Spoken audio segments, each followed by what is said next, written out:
భారతీయ cement అక్రమంగా lime stone మైన్స్ని 744 ఎకరాల lime stone మైన్స్ని అక్రమంగా ప్రభుత్వం అధికారంలో ఉన్నప్పుడు 2024 దిగబోయే ముందు ఫిబ్రవరి 2వ తారీఖు GO number 4 and GO number 5 issue చేసి 50 సంవత్సరాలకి లీజు ఇచ్చేశాడు భారతీయ సిమెంట్కి.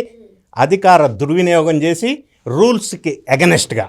రూల్స్ ఎగనెస్ట్ అని ఎందుకు అంటున్నానంటే, ఇది national mineral development regulatory act, ఒక ఏజెన్సీకి రూల్స్ ఉన్నాయి.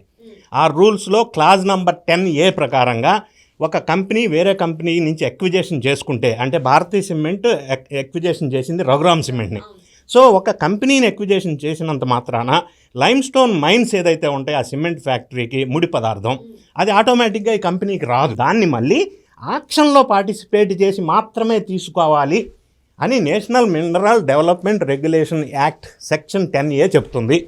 దాన్ని వైలేట్ చేస్తూ వీళ్ళు ఒక జీవో ఇచ్చేసి రూల్స్ రెగ్యులేషన్ అధిగమించి 50 సంవత్సరాలకి కట్టబెట్టారు అక్రమంగా భారతీయ సిమెంట్కి.